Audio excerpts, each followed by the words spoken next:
Hello, everybody. It is Carrie Wilt of The Well-Tended Life, the thing that FHB and me grew up to be. I am here to bring you your Friday life lesson from this not-so-secret gardener. I'm actually in my husband's truck waiting to pick up my daughter in the middle school line.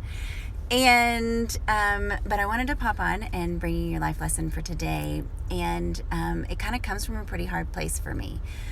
So yesterday, my husband and I and my 13-year-old daughter headed to the University Hospital in San Antonio for what was to be one of the last doctor visits in a long line of doctor visits for my 13-year-old daughter, who has been struggling big time with chronic pain and inflammation and some stuff.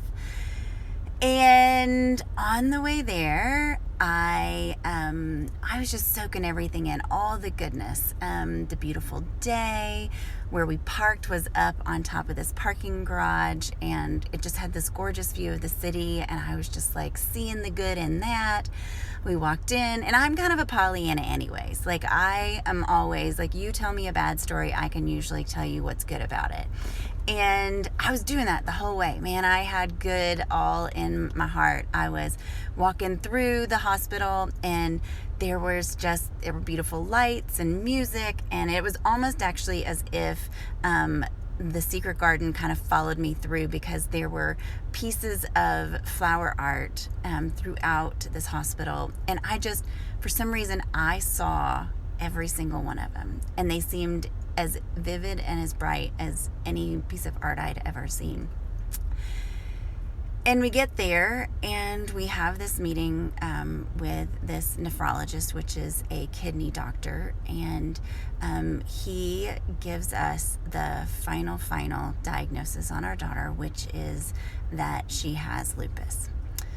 And we knew that. We knew that 90% going in, but to hear the doctor say those words was a kick in the gut that I didn't expect.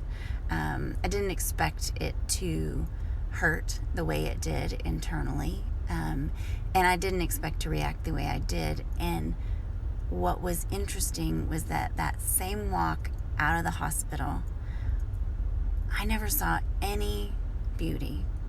It felt like every hallway was dark and was lacking in color, lacking in art, lacking in anything that could possibly be joyous or bring me joy. And it was like as if my eyes all of a sudden just got closed to it. And we got back to town, and I called some of my girlfriends, and I was like, okay, I need some help. I need some pick me up. And they met us. They met my husband and I, and the first thing they did was start telling me the good in this situation, in this really crappy, awful, painful situation. They started telling me about all the good things that were coming out of it and were gonna come out of it. And as soon as they spoke those words over to me, it was like my eyes were open and I saw the good again. I know there's good coming out of this. There's good coming out of every situation. I mean, we grow through dirt for a reason, because there's blooms on the other side of that. So I knew that ahead of time, but I couldn't see it for myself in those few hours in between.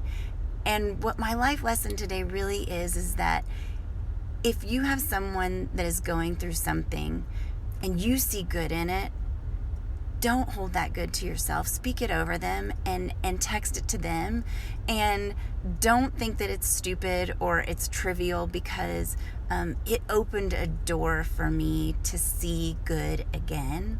And I needed that like I needed air. So that is your life lesson from this not-so-secret gardener.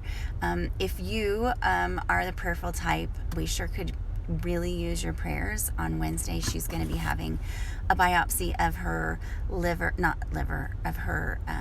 kidneys to see what kind of damage she currently has in them, and we could use all the extra goodness and love you send our way. So that is it. Until next week, y'all. Blessings and blooms. Bye.